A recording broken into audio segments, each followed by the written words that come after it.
팔 좀 낫게 해주세요라고 간절히 기도를 드리고 귀가를 하곤 했었어요. 그렇게 제가 원했던 국가대표가 되어서 이제 세계 선수권대회 처음 출전했는데 그때는 유명한 선수도 아니었고 세계 랭킹 50위 안에 있는 선수도 아니었어요.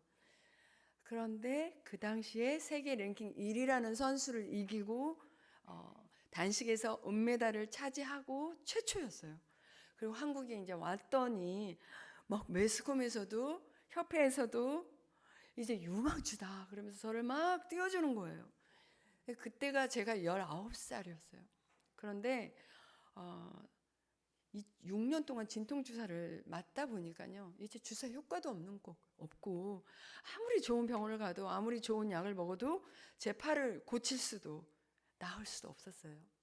이제는 탁구에서 이제 그만둬야 되는구나, 은퇴를 할 수밖에 없구나 하고 막 낙심하고 있었는데 어떤 지인이 저에게 이제 와서 어느 기도를 한번 가보라고 권면을 해줬어요. 그런데 저는 기도원이라는 곳을 한 번도 가보지 않았기 때문에 되게 낯설고, 그런데 그 기도원에서 아픈 사람에게 목사님의 안수기도를 통해서 낫는 일이 있다는 거예요. 야, 지푸라기라도 잡는 심정으로 이제 그 기도원을 찾아가요. 기도원은 안수기도만 하는 곳이 기도원인 줄 알았는데 목사님께서 설교를 하고 계시더라고요. 근데 그 설교의 말씀의 내용이 뭐였냐면요, 하나님이 어떤 분이신지, 예수님이 어떤 분이신지에 대한 말씀을 하시는데, 제가 생각을 해보니까요, 제가 교회는 왔다 갔다 했지만 예수님이 어떤 분이신지, 나랑 무슨 상관이 있는지, 복음에 대해서 제가 제대로 들어본 적이 없었던 거예요. 제가 우리 시대 때, 왜 국민학교 그 시대 때는 이 책받침을 사용했었어요. 그때 내가 왜 그런 책받침을 샀는지는 모르겠지만 위에 그림이 천국 그림이 있었고 밑에는 지옥 그림이 있었어요. 근데 이 그림을 늘 보면서, 지옥에 있는 이 그림을 보면서 그 불구덩이 속에서 막 고통스러워하는 이러한 사람들의 이 그림을 보면서 저는 이런 생각을 했었거든요. 나는 절대로 이 지옥에는 가지 말아야지. 난 정말 이 지옥은 가고 싶지 않아 라고 생각을 했는데, 이렇게 돌이켜 보니까요, 저는 너무 잘못도 많이 하고 죄도 많이 졌는데 내가 이 지옥에 가면 어떡하지? 라는 늘 이런 걱정을 하고 있었어요. 그런데요, 목사님께서 뭐라고 말씀하시냐면요, 제가 지금 이 걱정하고 있는 이 죄를 위해서 예수님께서 십자가에 그 채찍을 맞으시고 고통을 당하시고 죽으신 다음에 3일 만에 부활하셨다는 거예요. 아니, 내가 뭐길래 나 같은 죄인을 위해서 그 우주 만물을 창조하신 하나님께서 그 하나밖에 없는 예수 그리스도, 독생자 예수 그리스도 이 땅에 보내주셔서 나를 죽기까지 사랑하셨다고? 라고 생각을 하니까 너무너무 막 눈물이 나는 거예요.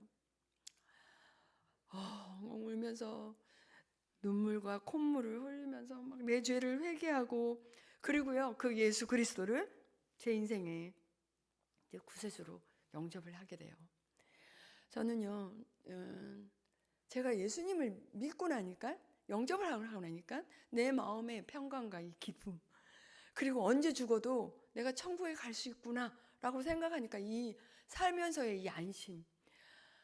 저는 아직도 예수님을 믿지 않는 분들이 있다면요, 정말 안심된, 이 예수님을 믿으시고 안심된 남은 여생이 되었으면 좋겠어요. 그리고 이제 안수기도 한 시간이 됐죠.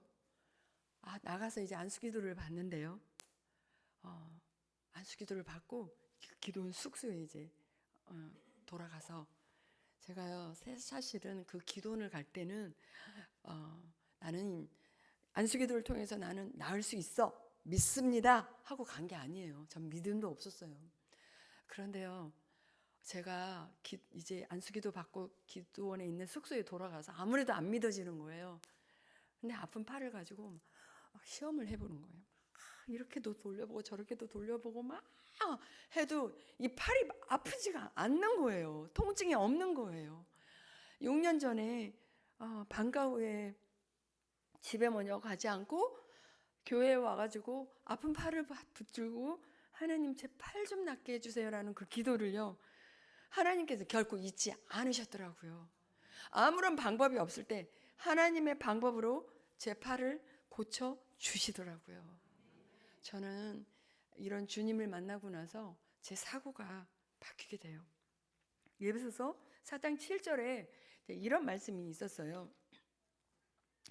하나님께서는 우리 각 사람에게 그리스도께서 나누어 주시는 선물의 분량을 따라 은혜를 주셨습니다 라는 말씀이 있는데, 제가 이 말씀을 알기 전에는요, 저는 이런 생각을 했었어요. 내가 탁구를 잘하고 성적을 내고 메달을 따고 하는 건 내가 내 동료들보다 나는 더 뛰어나기 때문이야, 내가 더 잘났기 때문이야 라는 생각을 했었어요. 그런데 이 말씀을 보니까는요, 하나님께서 우리 각 사람에게요, 재능과 은사와 달란트를 각각 선물로 주셨다는 거예요.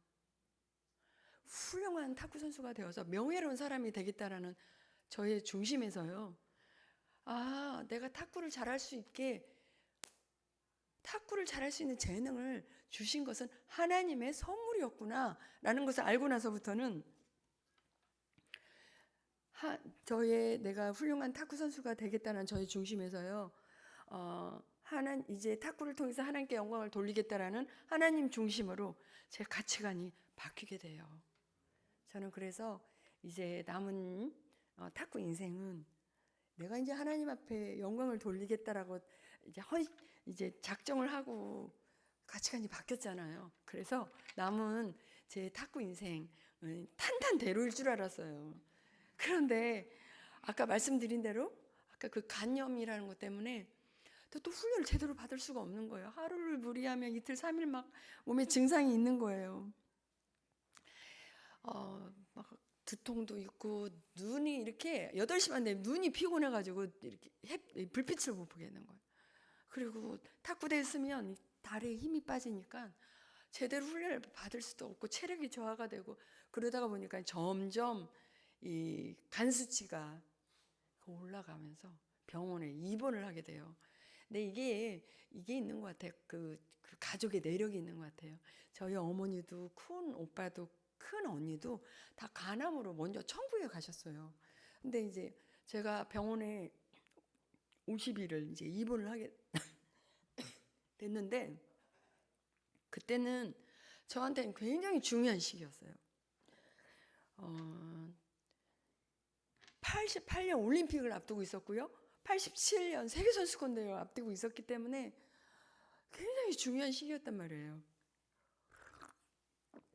88년 올림픽 같은 경우는요, 탁구라는 종목은 88년 올림픽 처음으로 채택이 됐었어요. 이전에는 탁구라는 종목이 올림픽에 없었어요. 그런데 병원에 누워가지고 50일을 입원을 해가지고 있는데, 제가 이런 생각이 들더라고요. 왜 나만 좀 다른 선수들처럼 부상도 없고 아프지도 않고 마음껏 훈련해서 시합에 나가지 못하고, 왜 나만 이렇게 부상도 있고 또 간염을 알면서 이렇게 고난이 있는 걸까, 그런 생각이 들었어요. 그런데 생각해 보니까요, 하나님께서는 그 병상에서 제가 기도하게 하셨어요. 하나님, 제가 올림픽까지 좀 할 수 있는 체력 좀 주세요. 매일매일 기도하게 되더라고요. 그리고 말씀을 보는데 잠언을 쭉 24장을 읽다가 16절에 이런 말씀이 있었어요. 대적 의인은 7번 넘어질지라도 다시 일어나거든요 라는 말씀이 있었는데요, 마치 하나님께서 저에게 이렇게 말씀하시는 것 같아요. 여러 번 고난이 있다 할지라도 포기하지 말고 다시 일어나라고 말씀해 주시는 것 같았어요. 이 말씀 붙들고 이제 여러 과정들을 이제 거치게 돼요. 그런데 올림픽을 하기 전에 87년도에 세계선수권대회가 있었어요. 근데 이 시합이 굉장히 중요했던 것은 이 시합을 잘해야 올림픽에 이게 시드 배정이 유리하게 나는 거예요. 근데 제가 태어난 지 얼마 되지 않았고 훈련도 제대로 받지 못하고 그리고 그 대회 나가니까 세계 선수권 나갔는데 너무나 상황이 암담한 거예요. 탁구도 자신이 없고 몸도 약하고 숙소에서 엎드려가지고 하나님께 기도하는 거예요. 하나님, 저는 지금 태어난 지 얼마 되지도 않았고요. 훈련도 제대로 받지 못해서 지금 탁구에 자신도 없습니다. 하나님, 저 좀 도와주세요. 이렇게 기도를 하고 시합을 하는데요. 제가 평생 잊지 못할 시합이 거기에서 이루어져요. 개인 단식에 준결승을 하게 되는데요. 예상하지도 않고 기대하지도 않았던 대회 시합이었어요. 중국에 다일이라는 선수가 있었는데 이 선수는 저랑 나이가 같아요. 그래서 제가 여러 번 국제대회에 나가서 겨뤄봤지만 한 번도 이겨보지 못했던 선수였어요. 항상 머리를 야무지게 묶고 눈도 날카롭고 막 이런 선수였는데 세트스가 2대2가 됐어요. 뭐 탁구를 아시는 분은 지금 11점인데 그때는 21점이었죠. 5번째 마지막 시합을 하는데요. 제 점수가 18점이고 11점이고 그 중국 선수가 18점이었어요. 18대 11. 그 선수는 3점만 따면 결승에 오르는 거예요. 저는 무려 10점을 따야 되잖아요. 그런데요, 하나님께서 제 마음에 평안함과 침착함을 주셔서 그냥 한 점 한 점 최선을 다했단 말이에요. 근데 이 선수 18이라는 점수를 그대로 묶어놓고요. 10점을 연속적으로 따면서 21대 18이라는 점수로 역전승을 거두게 돼요. 할렐루야. 그래가지고 그런데 이제 이 선수가 제가 다시 그 다음에 다른 대회에서 또 만났어요. 근데요, 제가 좀 전에 말씀드린 대로 이 선수 이렇게 막 머리를 묶고 막 이렇게 눈도 날카롭다고 그랬잖아요. 막 달라 있었어요. 머리도 막 짧게 깎고 눈도 쌍꺼풀 수술을 하고 코도 막 높이고 깜짝 놀래가지고 중국 통역한테 물어봤어요. 너 왜 이렇게 바뀌었냐고. 그랬더니 이 선수 하는 말이 그때 18대 11에서 역전패 당하고 나서 탁구의 회의를 느끼게 돼서 탁구를요 라켓에 집어던지고 6개월을 안 했대요. 그 사이에 자기의 모습을 바꿨다는 거예요.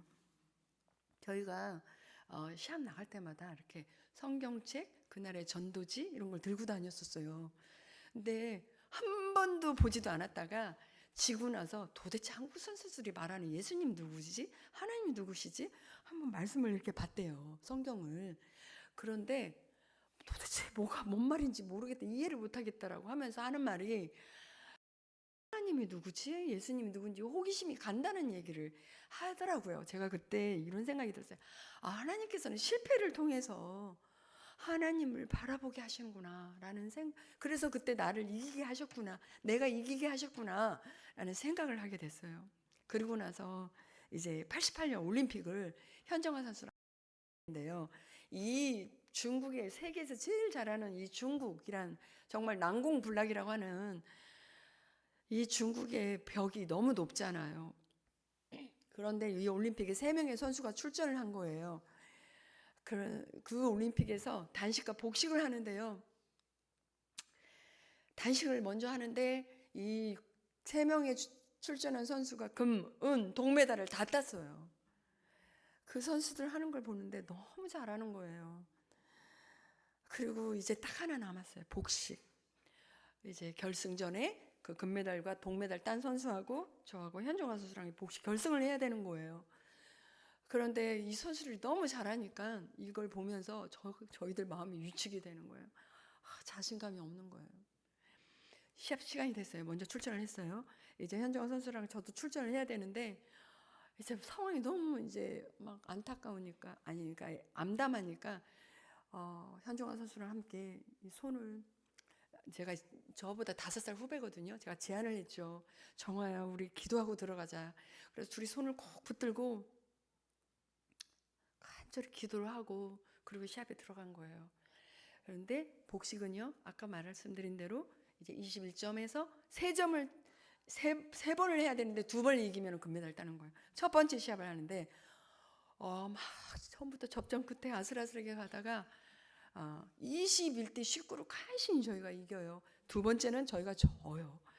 마지막 세 번째를 하는데 처음에 3대 3, 4대 4 막 이렇게 가다가요. 중반에 어떤 일이 일어났냐면요.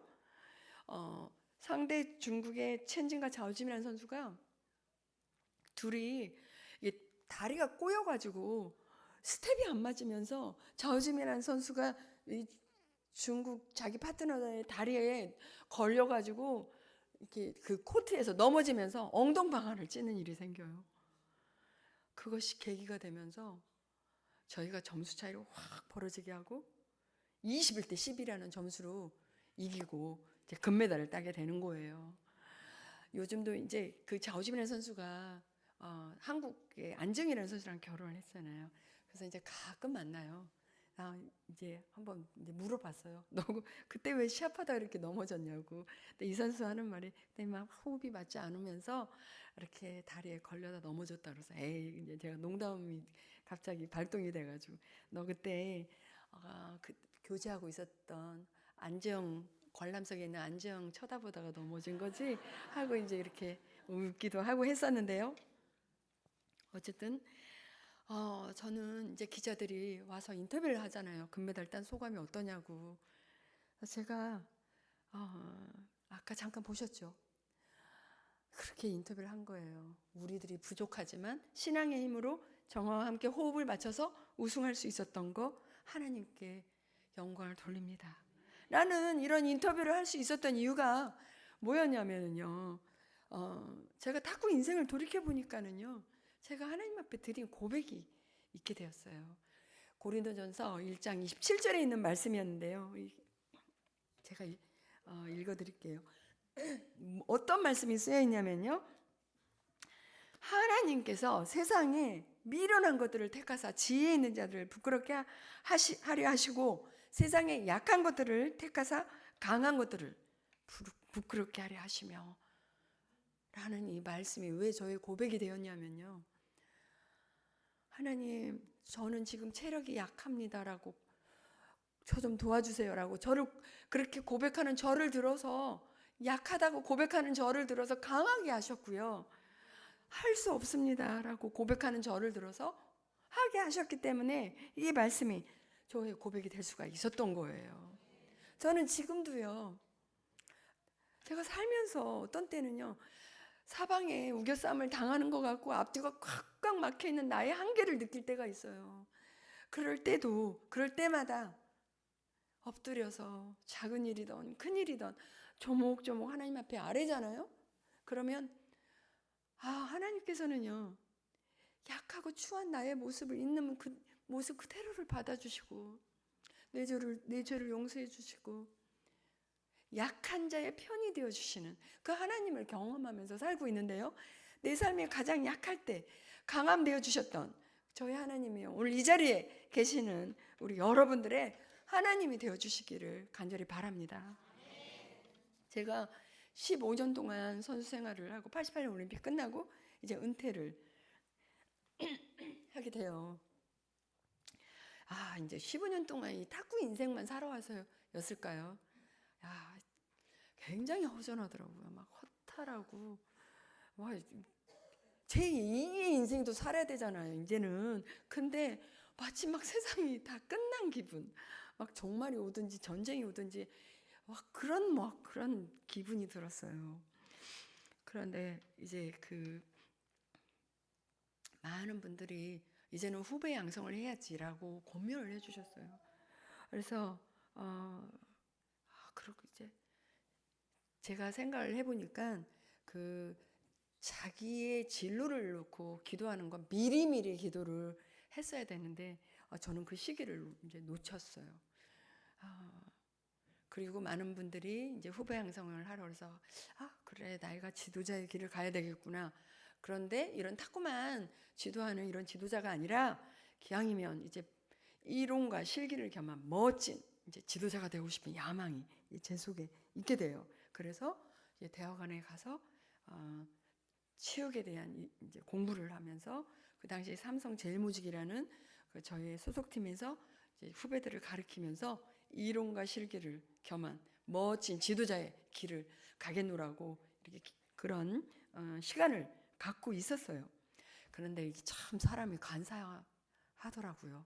이게요, 제가 선수 시절 때 그 매 순간순간마다 매 시합 때마다 간절하게 하나님을 붙들었던 그 하나님이요, 그렇게 찾았던 그 하나님이 제가 이제 지도자가 되고 나니까는요, 뭐 그렇게 안타깝게 막 간절하게 그렇게 부르짖을 만한 뭐 그렇게 그런 기도가 별로 없는 거예요. 이러다 보니까 저도 모르게 제 신앙이 느슨해지고 나태해지게 되더라고요. 그런데 제 주위에 이제 제가 크리스찬이라는 걸 알고 이제 교회에서도 막 간증 요청도 오고 막 이러는데요. 제가 어느 날부터 제 삶의 우선순위가 하나님이가 아니고요. 바쁘다는 핑계로 이제 지도자의 길을 가는 게 내 삶의 우선순위가 돼 있었어요. 하나님의 일은 제 뒤천에 있었어요. 또 은퇴를 하고 나니까요, 굉장히 막 뭔가 생활적으로도 경제적으로도 여유롭게 되는 거예요. 뭐 대통령의 최고훈장이라는 것도 받죠. 또 뭐 평생 체육연금이라는 것도 받게 됐죠. 무슨 뭐 메달을 땄다라고 아파트를 포상으로 수여받기도 했죠. 그러면서 가만히 생각하니까 야, 이제는 내가 코치가 되고 감독이 되고 이제 승진이 되고 내 앞날은 탄탄대로일 것 같다. 내 앞날은 다 보장이 돼 있을 것 같다. 뭐 이런 생각이 들더라고요. 그래서요, 내가 남은 인생은 이제는 아무런 부족함이 없이 평생 행복하게만 살면 되는 줄 알았어요. 그런데요, 이상해요. 진짜 뭐 아무런 부족함 없이 저는 행복하게 살면 되는 줄 알았거든요. 그런데 시간이 가면 갈수록 제가 행복하지가 않은 거예요. 기쁘지가 않는 거예요. 점점 내 영혼이 메말라져 가고 있고 뭐 공허해져 가고 있고 기쁨이 없고 삶의 의미를 느끼지 못하겠는 거예요. 내가 근데 그러다가 이런 회의가 오는 거죠. 내가 지금 왜 지도자를 하고 있는 거야? 그 의미는 뭐야? 목적은 뭐지? 막 이렇게 막 회의가 오더라고요. 그때 내가 우울증을 앓고 있다는 생각을 전혀 하지 못했어요. 그런데 갑자기 63세 되셨던 저희 어머님이 아까 말씀드린 대로 간암으로 투병 생활을 하시게 돼요. 한 달 동안 다 놓고 스톱하고 한 달 동안 어머니를 간호를 집중적으로 하고 있는데 어머니가 점점 호전되시는 게 아니라 악화되시면서 먼저 천국에 한 달 만에 가신 거예요. 제가 심한 무기력증에 빠지게 돼요. 충격을 받아가지고요. 저는요, 어머님이 이 세상에 안 계신다는 거 생각도 못했어요. 어머님은요, 새벽 눈이 오나 비가 오나 새벽기도 다니시면서 저를 위해서 기도해줬던 분이셨고요. 내가 뭐든지 할 수 있도록 경제적으로도 뒷받침해 주셨던 기둥과 같은 그런 어머님이셨거든요. 어머님이 돌아가시고 나서 제가 아무것도 하고 싶지가 않은 거예요. 학교에 가는 것도 선수를 지도하는 것도 하고 싶지도 않고 사람을 만나고 싶지도 않고 아침에 해가 뜨는 것도 싫고 그냥 집에 틀어박혀가지고 나오지도 않고 그러고 지낸 적이 있었어요. 그랬더니 저희 가까이 있던 두 집사님이 찾아와가지고 저를 보더니 깜짝 놀라는 거예요. 왜 이러고 있냐는 거예요. 산책도 좀 하고 운동도 좀 하지 왜 이러고 있냐고 그래요. 저를 드라이브 시켜주겠다고 차를 태워가지고 강화도에 코스모스 꽃이 아름답게 펴서 그거 구경시켜준다고 차에 태워가지고요. 가는데 누가 저를 본다고 제 옷을 벗어서 뒤집어 쓰고 강화도로 가서 내려서 꽃도 보지도 않았지 빨리 막 가자고 졸라대가지고 다시 그냥 그대로 집에 돌아와요. 우리 두 집사님이 아무래도 증세가 심각하다. 그러면서 안 되겠다. 상담을 좀 받게 해줘야 되겠다. 그래가지고요. 저를 영동 세브란스의 정신과 병원에 상담을 받게 해주려고 데리고 가요. 그래서 병원에 가서 문을 열고 들어가려는데 그 앞에 정신과 이렇게 써 있는 거예요. 근데 갑자기 제가 확 반발이 생기는, 내가 여기 왜 와야 되는데 막 이런 반발이 생기는 거예요. 나중에 제가 들은 얘기인데요. 정신과 앞에서 내가 여기 왜 와야 되는데라고 생각하는 사람은 정말 꼭 정신 상담이 필요하긴 필요하다고는 하더라고요. 그래서 제가 여러 날 상담을 받아요. 네. 이 원장님이 어떤 분이셨냐면요. 내적 치유라는 책을 쓰셨던 분이셨어요. 제 얘기를 쭉 들어보시더니 정말 회복하기 어려운 심각한 조울증을 앓고 있다는 거예요. 근데 이분이요, 뭐라고 말하냐면, 이분 그 유튜브에 지금 내적 치유, 이성훈 박사님 지금 많은 강의들이 있어요. 여러 말씀을 해주셨는데 제가 한 가지 기억나는 게 있었어요. 왜 많은 사람들이 우울증, 무슨 공황장애 이렇게 있는지, 물론 다른 이유도 있겠죠. 그런데 우리가 살면서 타인들한테 받는 상처가 있대요. 근데 이 상처가 내적 치유되지 않은 채 이렇게 묻어두고 있으면 이게요, 미움이 된대요. 이 미움의 쓴뿌리를 제거하지 못하고 있으면 점점 이게 분노가 된다는 거예요. 이걸 꾹꾹 누르고 살다 보면은 이제 증오가 되면서요, 어느 날 어느 순간에 조현병으로 나타나든지 우울증으로 나타나든지 툭툭 이게 튀어나온다는 거예요. 제가 그 얘기 들으면서 나에게도 그런 때가 있었네? 라는 생각을 하게 돼요.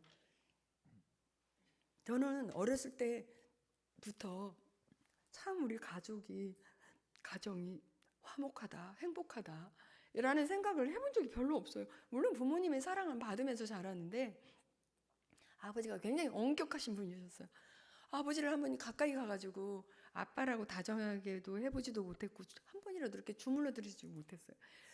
부모님이요, 늘 다투시는 모습을 보면서 난 너무 속상해서 왜 우리 집은 이렇게 매일 다툼이 있고 행복하지 못하지? 울면서 학교를 가는 일이 참 많았어요.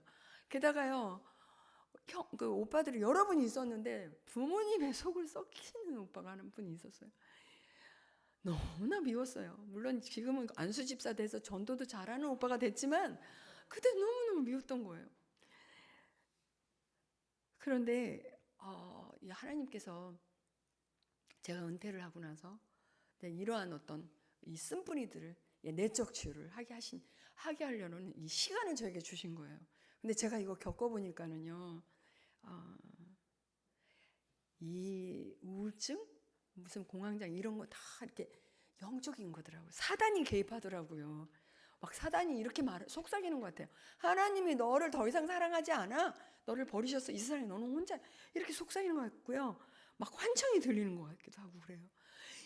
또 막 그 소리에 민감해요. 막 누가 문을 콱 닫고만 가도요, 누가 밖에서 싸우는 소리만 들어도 다 나 때문에 화가 난 것 같아.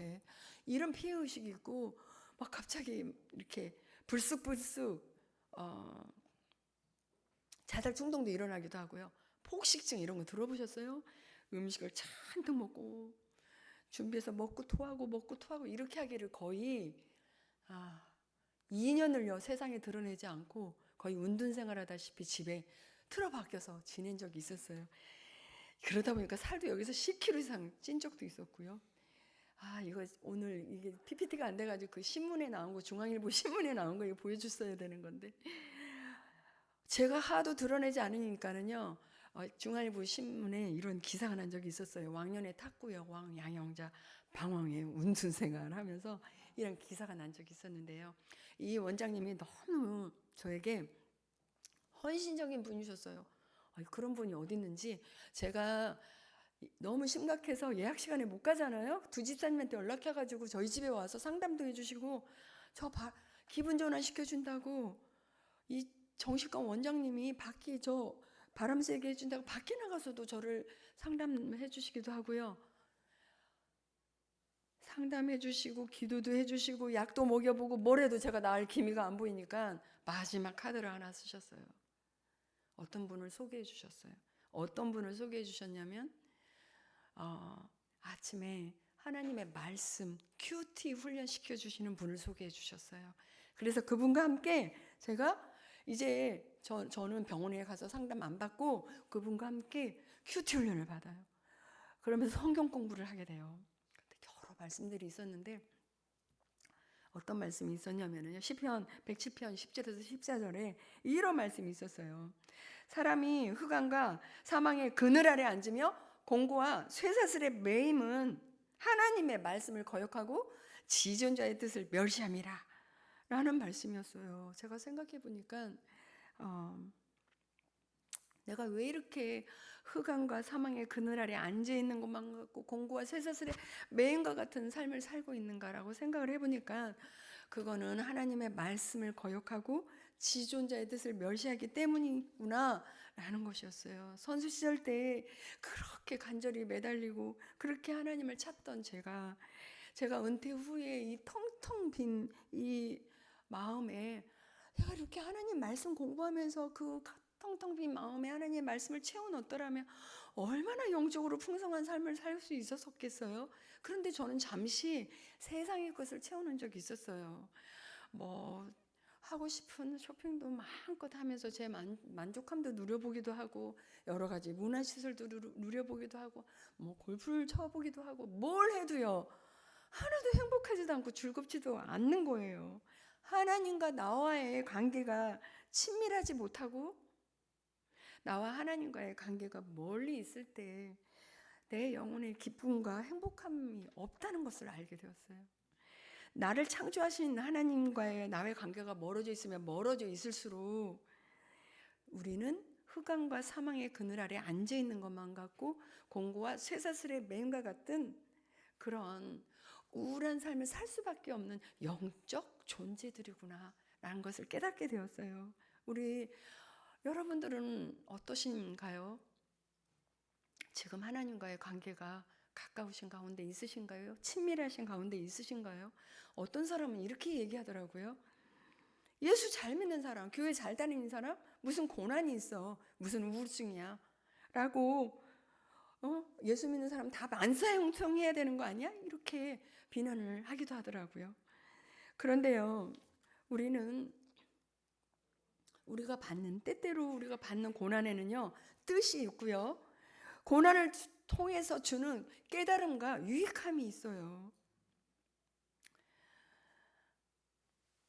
냉수한 그릇을 앞에다 놓고 그 앞에서 비나이다 하는 그런 종교와 우리는 같지가 않다고요. 저는 이 기간을 통해서 내 자신을 돌아보는 본연의 모습을 보는 그런 시간이었고요. 또 말씀을 통해서 내가 깨달은 것이 있었는데 그게 뭐였냐면요. 마태복음 25장 42절에 이런 말씀이 있었어요. 예수님께서 하시는 말씀이 있어요. 뭐라고 예수님이 말씀하시냐면요. 예수님이 줄이고 있을 때 우리가 먹을 것을 주지 아니했대요. 목말라 있을 때 마실 것을 주지 아니했대요. 옥에 갇혔을 때 돌보지도 아니했다는 거예요. 그러니까 그 말씀을 듣던 사람들이 묻는 거죠. 예수님, 언제 우리가 예수님 돌보지 아니했습니까? 예수님 뭐라고 말씀하시냐면요. 지극히 작은 자 하나에게 하지 아니한 것이 곧 내게 하지 아니한 것과 같도다 라는 말씀을 하시는데요. 제가 그 성경 공부를 하다가요. 너무너무 큰 충격을 받게 돼요. 왜냐하면 제가 돌이켜보니까 제가 받은 은혜가 너무 많은 거예요. 6년 동안 아팠던 팔 낫게 해주셨죠. 제가 그렇게 원했던 올림픽에 나가서 금메달 따기, 올림픽뿐만이 아니에요. 세계대회 금메달, 아시안게임 금메달 다 주셨죠. 가장 큰 선물.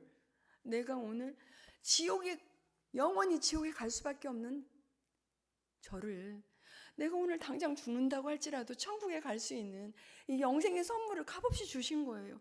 이러한 큰 은혜가 있었는데 저는 생각해 보니까요. 예수님께 해드린 일이 하나도 없는 거예요. 지극히 작은 자에게 냉수한 것을 갖다 준 적이 없는 거예요. 가슴에 8년 동안 국가대표 아니라고 태극마크를 달고 세계 여러 나라를 다니면서 좋은 대접만 받아봤고요. 그러나 내 주위에 누가 힘든 사람이 있는지 누가 지쳐있는지 조차도 관심이 없어서 내 이기적인 삶만 살아왔구나 라고 생각을 하니까 너무너무 주님께 죄송하더라고요. 그때 참 우리가 즐겨 불렀던 그 당시에 불렀던 찬양이 있었어요. 낮의 해처럼 밤의 달처럼.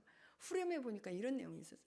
가난한 영혼, 지친 영혼을 주님께 인도하고 푼데 나의 욕심이, 나의 못난 자아가 언제나 커다란 침대여 나를 짓눌러 마음을 공곡해 하니 예수여 나를 도와주소서. 이 찬양을 부르면서요, 수없이 이 찬양을 불렀어요. 우리 한번 찬양 이거 한번 했으면 좋겠는데 가능해요? 어렵죠? 네. 울면서 하나님 앞에 그렇게 기도를 드린 거예요. 하나님, 제 조울증 회복이 된다면 이 가사와 같은 삶을 살고 싶습니다. 가난한 영혼, 지친 영혼을 주님께 인도하고 싶습니다. 그렇게 부르짖고 기도를 드렸어요. 그런데요, 하루 이틀도 아니고 정말 한 달, 두 달도 아니고 거의 2년을 세상에 드러내지 않고 살다 보니까 제 주위에 있는 사람들이요, 아무리 봐도 제가 다시 일어날 것 같지 않거든요. 다시 재기할 것 같지 않거든요. 그러니까 한 사람 한 사람 다 제 주위를 떠나더라고요. 양형자는 다시 일어나지 못해. 이제 끝난 인생이야. 다시 재기할 수 없어. 그런데요, 모든 사람 다 떠나는데 하나님의 말씀만이 저를 붙들어 주셨어요. 시편 107편 20절에 이런 말씀이 있어요. 그가 그의 말씀을 보내요.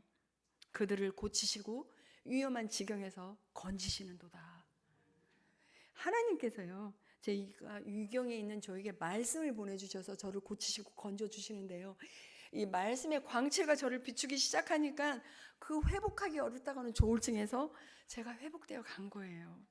그래서 제가 이제 결혼을 하고 97년도에 이제 저희 가족 관계 몽골 선교사로 가게 돼요. 그런데 몽골에 갔더니 한참 열심히 사역을 하고 있는데 어느 출판사에서 연락이 온 거예요. 저보고 책을 내면 좋겠다는 거예요. 그래서 제가 왜 책을 내야 됩니까? 참 올림픽 금메달리스트가 다 내려놓고 선교지에 가서 사역을 하고 있으니까 책을 내면 참 좋을 것 같아요. 그때는 제가 책을 낼 의미를 느끼지 못했어요. 저는 14년 동안 사역을 하고 한국에 돌아왔는데요. 한국에 돌아와서 지내는데 왜 이렇게 제 주위에 무슨 우울증이니 공황장애니 이렇게 많은 거예요. 제가 책을 냈어요. 책을 냈더니 책을 본 분들이 문의가 오더라고요. 자기 아들, 딸들이 우울증 힘들어하는데 어떻게 제가 나왔냐는 거예요. 그래서 제가 이렇게 얘기해 줬어요. 꼭 병원에 가셔서 상담을 받으셔야 됩니다. 약도 복용하셔야 됩니다. 그런데 더 중요한 게 있습니다. 그거는 하나님의 말씀을 붙드셔야 됩니다 라는 것이었어요. 히브리서 4장 12절에도 하나님의 말씀은 살아있고 활력이 있어서 좌우의 날쌘 어떤 검보다도 예리하여 혼과 영과 및 관절과 골수를 찔러 쪼개기까지 하며 라는 이 말씀처럼요, 하나님의 말씀이 살아있기 때문에요, 사람을 변화시키시더라고요. 저는요, 이 하나님의 말씀을 통해서 제 영혼이 다시 살아났기 때문에 제 삶에 가장 중요하게 생각하는 것은 이제 이 하나님의 말씀을 붙드는 일이 되었어요. 제가 몽골에 사역을 하러 갔을 때 정말 시골에서 어떤 때는 물도 안 나오는 곳에서 사역을 한 적이 있었어요. 인터넷도 없고요, 핸드폰도 없어요. 우리 성도님들은 아침에 새벽 기도를 통해서 또 듣고 싶은 목사님의 말씀도 언제든지 들을 수 있지만 한국 사람도 없어요. 아무것도 없는 그곳에서 아침에 내가 일어나서 오늘은 나에게 하나님이 어떤 말씀을 주실까 기대하고 설레는 마음으로 이 말씀을 보는 거예요. 그날이 내가 아이를 낳는 날 아침이 되었던지, 또 내가 이사 가는 날 아침이 되었던지, 어떤 날 아침이 되어도 이 말씀을 먼저 보게 되는 거죠. 그런데요, 우리가 성경을 통독을 하고 필사를 하고 큐티를 한다 할지라도 넘어지는 일이 있더라고요. 실패하는 일이 있더라고요. 하지만 끝까지 이 하나님의 말씀을 붙들고 있는 이상 하나님께서는 우리를 반드시 일으켜 주시고 회복시켜 주실 것이라고 저는 믿어요. 혹시 이 가운데 저처럼 어떤 우울증, 조울증으로 또 여러 가지 심한 문제, 고난으로 또 문제로 힘들어하고 있는 분이 있으시다면요, 저는 오늘 제가 고난을 통해서 깨달았던 말씀이 하나 있어요. 이 말씀은 어떤 거였냐면요, 호세아 1장 1절에서 2절에 있는 말씀이었어요. 제가 읽어드릴게요. 오라, 우리가 여호와께로 돌아가자. 여호와께서 우리를 찢으셨으나 도로 낫게 하실 것이요, 우리를 치셨으나 싸매어 주실 것입니다. 여호와께서 이틀 후에 우리를 살리시며 셋째 날에 우리를 일으키시리니 우리가 그의 앞에서 살리라. 하나님께서 먼저 요구하고 계시는 게 있으셨어요. 그게 뭐였냐면요, 하나님께 먼저 돌아오라는 말씀이셨어요. 물론 하나님을 믿고 이미 믿고 계시는 분도 있고, 믿지 않으신 분들은 하나님께 돌아오는 말씀도 되겠죠. 그런데요, 이 말씀은요, 우리 삶의 우선순위가 하나님이어야 되는데, 하나님이 아닌 하나님보다 더 집착하고 있고, 더 사랑하고 있고, 더 좋아하고 있는 마음의 우상으로부터 다 내려놓고 온전히 돌아오라는 말씀이세요. 우상 숭배는요, 하나님이 나에게 주시는 이상으로 더 가지려는 탐심이에요. 제가 생각해 보니까 제가 내려놓기 어려웠던 게 있었어요. 저의 우상은 뭐였냐면요, 명예라는 거였어요. 왜 명예를 갖는 게 왜 나빠? 나쁘지 않죠. 그런데 내 삶의 우선순위가 하나님인 다음에 명예를 갖던지 야망을 갖던지 꿈을 갖던지 비전을 갖던지 그건 괜찮겠죠. 그런데 저는 제 삶의 우선순위가 하나님이 아니고 명예였단 말이에요. 많은 분들이 다를 것 같아요. 여러분들은 어떤 게 있으세요? 저처럼 내 삶의 우선순위가 명예인 분들도 계실 수도 있고요. 어떤 분들은 재물이 내 삶의 우선순위가 될 수도 있고, 학부모님들 또 내가 집착하고 있는 내 자녀가 나의 우상이 될 수도 있고요. 요즘은 너무나 많은 게 있을 것 같아요. 정말 한국에 돌아오니까 하나님 없이도 즐겁게 살 수 있는 문화시설이 얼마나 많이, 핸드폰부터 해가지고 이 게임 중독부터 너무나 많이 있더라고요.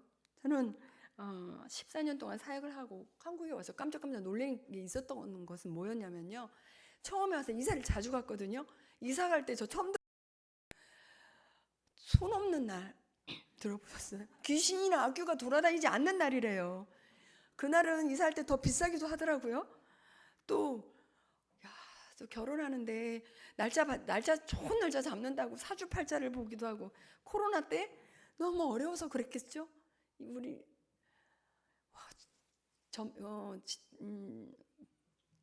집사님인데도 점을 보러 가더라고요. 그리고 그 미신을 믿고 너무 안타까웠어요. 제가 몽골에서 사역할 때, 이 몽골은 남아 불교거든요. 그래서 시골에서는요, 집집마다 다 무슨 우상 같은 게 있고 부적들이 있고 이랬어요. 그런데 내가 우리 가서 가정교회를 한 적이 있었거든요. 3명을 현지인 처음에는 데리고 이제 가정교회를 한 적이 있었어요. 그 중에 한 명이 예배에 안 나오는 거예요. 몇 날 며칠. 이상하다, 이 자매 이럴 일이 없는데. 그 집에 가봤더니 아파 있었어요. 두통에 시달려 있고 밥도 못 먹고 물도 못 마시고. 왜 그러냐고 그랬더니 모르겠대요. 감기 걸렸더니 그것도 아니래요. 의사가 다녀갔는데 병명 모르겠다는 거예요. 근데 이 자매 하는 말이, 사실은 내가 믿지 않는 남편을 따라서 절에 가서 부적을 사왔는데 우리 집에 그걸 놓고 보려니까 너무 마음에 걸려서 어느 날 내가 이 부적을 태워야 되겠다라고 생각한 그날, 그렇게 두렵더래요. 막 두려움의 그 영이요. 그러니까 임하니까 이걸 태워버리면 자기 집에 우환이 찾아올 것 같은 이 두려움. 보니까요, 영적 전쟁을 하는 거예요. 이 두려움에 벌벌벌 떨고 있어. 막 밥도 못 먹고 물도 못 마시고 막 두통이 시달려 있어요. 그러면서 그 부적을 내놓으면서 대신 좀 태워달라는 거였어요. 그래서 그러지 말고 우리 나가서 이거 같이 태우자. 근데 저는 어렸을 때 얇은 종이로 본 부적이 있었는데, 몽골 부적은요, 막 책이 이렇게 두껍게 있고요, 옷가지들, 반지 이런 게 다 부적이었어요. 믿지 않는 이 남편이요, 돈을 환산해 보니까 한국 돈 한 30만 원 드는 돈을 들여서 부적을 사온 거예요. 그 당시 몽골 돈 30만 원 굉장히 큰 돈이었어요. 가지고 나가서 부적을 태우고 있는데 우리 동네가 이렇게 넓지 않았어요. 오며 가며 우리 교인들이 물어보는 거예요. 뭐 하고 있냐고. 부적 태우고 있다고 그러니까 가더라고요. 잠시 후에 타고 다시 왔어요. 왜 그런가 하고 보니까 우리가 부적 태우고 있다 그러니까 용기를 얻어가지고 집에 가서 자기 집에 있는 부적들을 다 가지고 온 거예요. 둥그렇게 앉아가지고 그 부적이 다 꺼질 때까지 찬양하고 기도하는 시간을 가졌는데, 우리나라의 부흥이라는 찬양이 있는데 몽골 말로도 번역이 돼 있었어요. 후렴에 보면 이런 내용이 있거든요. 우리들의 우상을 태우실 성령의 불 임하소서. 이 찬양을 하고 그 부적이 다 탈 때까지 기도의 시간을 가졌어요. 다 태워버리고 다 이제 뿔뿔이 돌아가고 우리가 그 자매를 집에 바래다 주고 왔는데, 제가 이런 생각이 들었어요. 이 믿지 않는 남편이 이거 부적 태웠다 그러면 뭐를 싸우진 않을까? 때리진 않을까? 너무 궁금해서 그 다음날 아침에 다시 가봤어요. 이 자매가요, 어제까지만 해도 내 부축을 받아서 갔던 이 자매가 이렇게 거울이 있는데 서서 막 화장을 하고 있었어요. 왜, 너 오늘 상태 어떠냐라고 물어보니까 이 자매 하는 말이, 어제까지만 해도 그렇게 시달렸던 두통이 없어졌고요. 몸이 회복이 되어서 일하러 나가려고 준비하고 있었어요. 그 모습을 보던 믿지 않는 남편, 자기 아내가 회복된 모습을 보면서 물끄러미 바라보고 있었어요. 제가 그때 생각한 게 있었어요. 야, 하나님께서는 우리가 가지고 있는 우상 이렇게 버려버리고 태워버릴 때 이렇게 기뻐하시고 이렇게 놀랍게 역사해 주시는구나. 그렇다면 우리도 이렇게 이 몽골 자매처럼 태워버리면 놀랍게 역사해 주실 텐데, 생각해 보니까 우리가 글쎄요, 집에 몽골 사람들처럼 막 형상과 같은 우상, 보이는 우상은 없다 할지라도 보이지 않는 마음의 우상은 있을 수 있겠구나. 그게 제가 말씀드린 저에게는 명예라는 것이었고, 많은 사람들이 다 다를 것 같아요. 제가 한국에 돌아와가지고 대한체육회에서 운영하는 그 감독을 했었거든요. 청소년들, 유소년들 감독을 하고 있었는데 코치들이 이렇게 얘기해요. 우연히 들었어요. 자기 선수들이 하는데 막 지더래요. 그런데 우연히 코에 손을 올렸는데 점수를 따더라는 거예요. 손을 내렸더니 또 점수를 잃더라는 거예요. 그래서 시합이 끝날 때까지 계속 손을 올리고 있었다는 얘기를 들으면서 참 젊은 사람들이 안타깝다. 이런 미신을 그렇게 믿고, 물론 저도 믿기 전에는 내가 안 보니까 우리 팀이 이겨 막 이런 때도 물론 저도 있었긴 했어요. 그런데 요한복음 8장 32절에 진리가 너희를 자유케 하리라. 우리를 묶고 있는 사단의 영과 미신에서 우리는 자유롭게 될 수 있어요. 탐심이라는 이 마음의 우상을 버리고 내 삶의 최우선 순위를 예수 그리스도로 올려놓고 이분 한 분을 바라보고 의지하고 만족해하면서 산다면은요, 이 몽골 자매에게 보여주셨던 하나님의 역사하심이 우리 삶에도 매일매일 역사해 주실 것이라고 저는 믿습니다. 뿐만 아니라 우리를 찢으셨으나 도로 낫게 하실 것이고요, 우리를 치셨으나 싸매어 주실 것이라고 약속해 주셨어요. 이틀 후에 우리를 살리실 것이고 3일 후에 우리를 일으켜 주실 것이라고 약속해 주셨는데요, 지금 우리 비록 한 사람 한 사람 여러 가지 심한 고난 가운데 있다 할지라도요, 우리를 다시 살리실 것이고 땅 깊은 곳에 있는 우리를 다시 이끌어 올리시는 하나님을 믿으시기를 간절히 바랍니다. 오늘 이거 마지막이 참 그림이 없어서 너무 아쉬운데요, 뭐냐면 우리는요, 나의 죄로 인해서 하나님께 나아갈 수 없어요. 그죠? 하나님께 나아갈 수 없는 사람이에요. 하지만 예수님의 십자가를 통해서 하나님께 나아갈 수 있도록 예수님이 다리가 되어 주셨어요. 죄인을 영생의 길로 인도해 주셨고, 심판받아야 될 내가 나를 심판받게 하지 않게 해주셨고, 사망에 있는 나를 생명으로 옮겨 주셨어요. 이 놀라운 구원의 계획을 가지고 계시는 하나님께서 예수님의 희생을 통해서 죄의 형벌을 우리의 죄의 형벌을 면하게 해 주셨습니다. 그래서 죽음 넘어 영광스럽고도 영원한 삶이 있음을 증명해 주셨습니다. 그것이 오늘 부활절입니다. 바라기는 여러분 모두가 이 예수 그리스도를 나의 구세주이심을 입으로 시인하고 마음으로 믿어서 영접하셔서 하나님의 자녀가 다 되시기를 간절히 소원합니다. 이 시간 한번 눈을 감고 하나님 아버지께 기도하는 시간을 가졌으면 좋겠는데요. 저를 한번 따라서 한 절씩 한 절씩 예수님을 영접하는 기도를 해주시면 감사하겠습니다. 제가 기도할 때 따라서 기도해 주시기 바랍니다. 하나님 아버지, 지금까지 나는 하나님을 떠나 살았습니다. 그동안 지은 나의 죄들을 용서하여 주옵소서. 이제 나는 우리 모두의 죄를 대신하여 죽으시고 부활하신 예수 그리스도를 믿으며 나의 주님으로 모시고 새롭게 살기 원합니다. 지금부터 천국 가는 그날까지 나와 동행해 주옵소서. 예수님의 이름으로 기도합니다. 아멘. 제가 잠시 기도하겠습니다.